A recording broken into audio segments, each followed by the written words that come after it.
안녕하세요, 아레지나입니다. 이제 아레지나 유튜브를 통해서 처음 보여드릴 리뷰는 삼성 갤럭시 버즈 플러스입니다.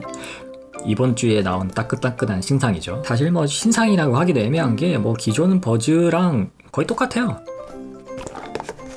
박스만 봐도 플러스 하나 더 붙었어요, 그냥. 삼성 로고 이렇게 위치 차이도 조금 있긴 있네요. 하여튼 이번 버즈 플러스는 컬러가 화이트, 블랙, 블루 이렇게 세 가지로 일단 런칭이 됐습니다.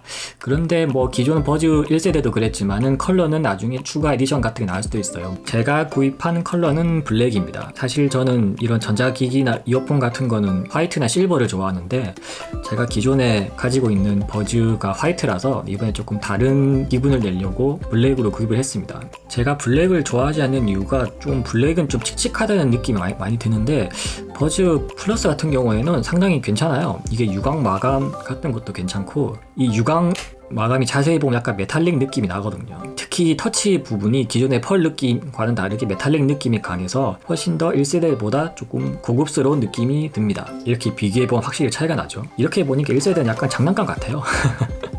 버즈 플러스는 이미 저 말고도 다른 많은 분들께서 영상을 찍어서 올리셨기 때문에 전 디자인에 대한 자세한 얘기는 하지 않을 생각입니다. 어차피 뒤에 측정 리뷰만 해도 내용이 산더미 같기 때문에 그쪽을 좀 더 중점적으로 설명해 드리도록 하겠습니다. 그래도 디자인에 대해서 꼭 하고 싶은 얘기가 있다면 개인적으로 유광 마감은 별로 안 좋아해요. 왜냐하면 유광은 지문이 굉장히 잘 묻기 때문에 관리가 힘들거든요. 게다가 버즈 플러스는 유닛이 전체적으로 유광 마감으로 바뀌면서 케이스에서 자꾸 뺄 때 좀 미끄러지는 그런 느낌이 있어요.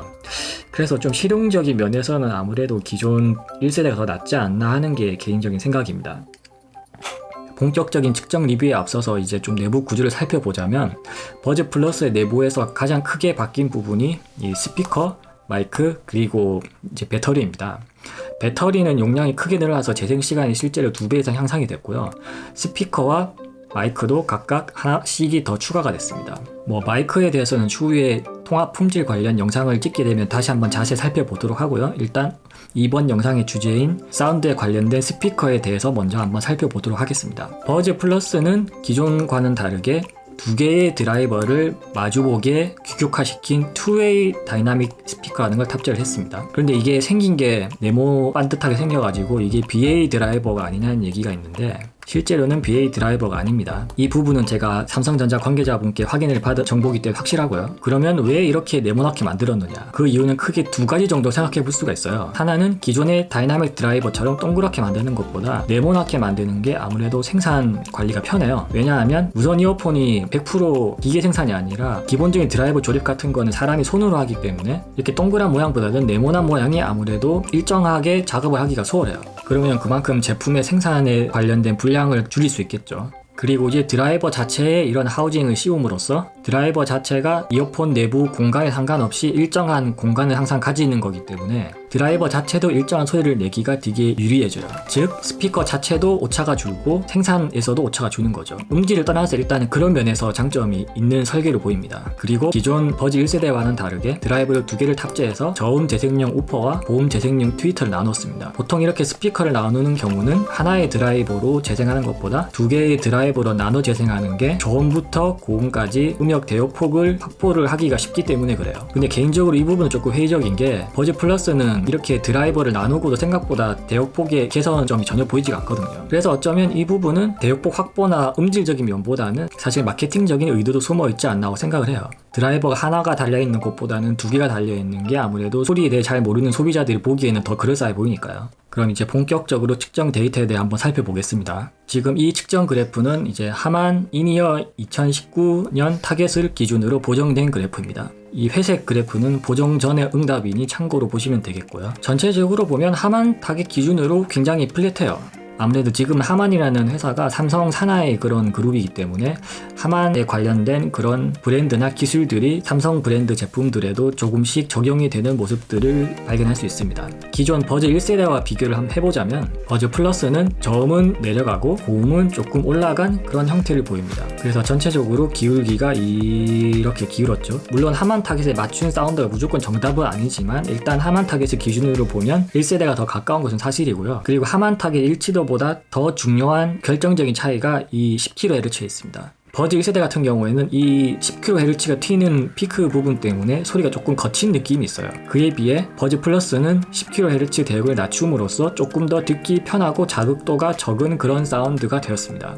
그래서 저는 버즈 1세대를 쓸 때는 그 갤럭시 버즈 전용 앱에서 이퀄라이저로 부드러운 프리셋을 사용해서 10kHz를 떨어뜨리는 설정을 주로 사용했는데, 버즈 플러스 같은 경우에는 그냥 들어도 자극도가 적어가지고 이퀄라이저를 굳이 적용할 필요가 없더라고요. 그 외에 전체적인 차이를 보면 버즈 플러스는 이렇게 3kHz 근처 중고음이 올라가기 때문에 버즈 1세대보다는 상대적으로 사람 목소리, 그러니까 보컬이 좀 더 잘 들립니다. 반면 버즈 1세대는 상대적으로 중고음이 낮기 때문에 보컬이 앞으로 튀어나오는 입체적인 느낌은 버즈 플러스보다 조금 덜해요. 대신에 보컬과 악기가 어우러지는 전체적인 조화도는 버즈 1세대가 더 낫습니다. 이 10kHz 차이 때문에 고음 악기에서 확실히 버즈 플러스보다 버즈 1세대가 좀 더 좋은 소리가 나와요. 그런데 또 이게 마냥 좋은 것은 아닌 게, 이렇게 10kHz가 튀어버리면 블루투스 이어폰 특유의 왜곡이 좀 더 잘 들리거든요. 그 mp3 저음질 음원 들을 때 막 쇳소리 나는 그런 느낌 있잖아요.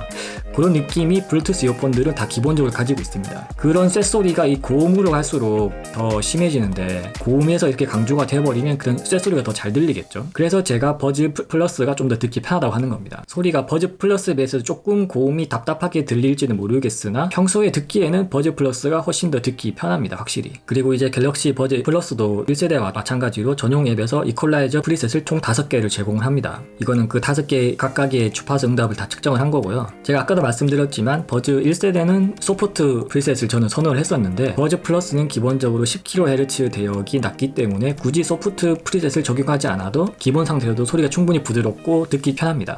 그리고 이 저음 대역을 살펴보면 다른 이퀄라이저 프리셋들보다 그냥 노멀 상태가 제일 플랫해요. 그래서 갤럭시 버즈 플러스는 굳이 이퀄라이저를 적용할 필요가 없는 것 같아요. 만약에 이제 소음이 많은 실외에서 노래를 들을 때는 그래도 좀 저음이 적게 들릴 수 있어요. 그럴 경우에는 중저음을 올려주고 중고음을 내려주는 소프트 프리셋을 저는 추천을 드립니다. 그런데 이쯤에서 생각을 해봐야 될 게, 갤럭시 버즈 플러스는 분명 듀얼 스피커를 탑재를 했단 말이죠. 그런 것 치고는 초저음 대역폭이나 초고음 대역폭이나 딱히 차이가 없어요. 이럴 거면 사실 굳이 듀얼 스피커를 탑재할 이유가 없거든요. 듀얼 스피커를 탑재하는 가장 큰 목적이 주파수 응답 대역폭을 늘리기 위함인데, 전혀 대역폭이 늘어나는 모습이 발견되지가 않고 오히려 기본 특성이 비슷해요. 그냥 이럴 거면 그냥 기존 갤럭시 버즈 1세대의 드라이버를 그대로 쓰면서 이퀄라이저를 조금 만져줘도 버즈 플러스의 소리를 똑같이 낼 수 있지 않을까 하는 생각이 좀 들긴 들어요. 그래서 제가 버즈 플러스가 듀얼 스피커를 탑재한 이유가 마케팅적인 이유가 더 크지 않나라는 생각이 그래서 하는 거예요. 그리고 이 그래프는 주파수 응답 이외에 비선형 왜곡을 측정한 그래프입니다. 여기서도 듀얼 스피커 약점이 나오는데요. 제가 가지고 있는 샘플을 기준으로는 버즈 플러스가 외율이 더 높아요. 사실 드라이버를 많이 탑재하면 탑재할수록 이런 왜곡 같은 부분에서 불리해질 수밖에 없거든요. 그리고 또 하나 재밌는 점이 이 7kHz 부분이 똑같이 솟는 특성이 발견이 돼요. 심지어 거의 한 4%까지 올라갑니다. 드라이버가 바뀌고도 이렇게 똑같은 특성이 나온다는 거는 그런 드라이버 외적인 문제가 있지 않나 하는 생각이 들어요. 사람의 귀로 느낄 수 있는 왜곡의 기준을 보통 1%로 보거든요.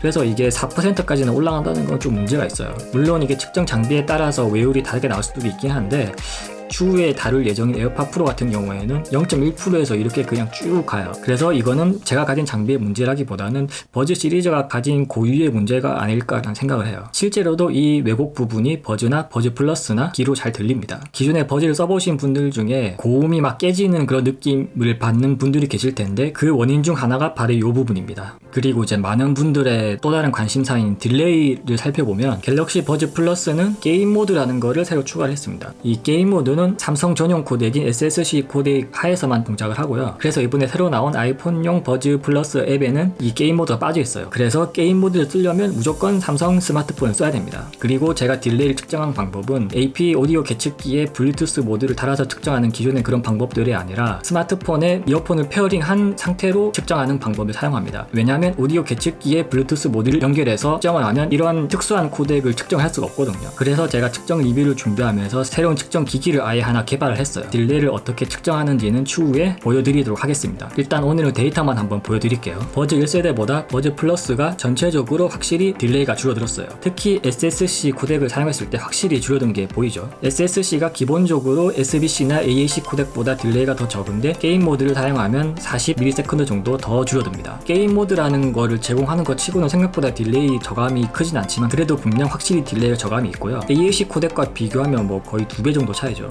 그래서 딜레이가 민감하신 분들이 버즈 플러스를 쓰시려면 SSC 코덱이 탑재된 삼성 스마트폰과 같이 사용하실 것을 반드시 추천을 드립니다. 심지어는 같은 SSD 코덱이라도 버즈 1세대보다 버즈 플러스의 개선폭이 훨씬 크죠. 버즈 플러스를 업그레이드 되면서 이 딜레이 부분이 특히 신경을 써서 개발을 했다는 게 이 데이터 상으로 나타나고 있습니다. 물론 리듬 게임 같이 딜레이에 민감한 게임을 하는 분들은 188ms도 좀 부족하게 느낄 수도 있어요. 버즈 1세대도 펌웨어 업데이트로 꾸준히 개선해줬기 때문에 버즈 플러스도 시일이 지나면 딜레이가 조금 더 개선될 수 있지 않을까 하는 기대를 한번 해봅니다. 일단 이번 영상에서는 사운드와 딜레이 부분만 한번 살펴봤는데요. 특히 딜레이 면에서 확실히 개선을 보여줬기 때문에 기존의 버즈 1세대를 사용하면서 딜레이에 불만족스러웠던 분들은 업그레이드라고 충분히 부를 수 있을 것 같고요. 소리는 조금 애매해요. 기존 버즈 1세대 사용자분들 중에 사운드를 보고 버즈 플러스를 구입하겠다는 분들은 굳이 구입할 필요가 없지 않나 하는 게 제 생각입니다. 그런데 뭐 버즈 플러스가 단순히 딜레이만 개선된 게 아니고 뭐 배터리 통화 품질, 충전 속도 그런 모든 면이 다 좋아졌기 때문에 그런 편의성 면에서 보면 확실히 업그레이드니까 버즈 플러스가 충분히 메리트가 있죠. 지금까지 삼성 갤럭시 버즈 플러스의 사운드와 딜레이에 대해서 한번 살펴봤고요. 통화 품질과 배터리는 테스트하는 좀 시간이 오래 걸리기 때문에 조금 더 시간을 들여서 영상을 제작한 후 공개할 수 있도록 하겠습니다. 이상 아레지나였습니다. 감사합니다.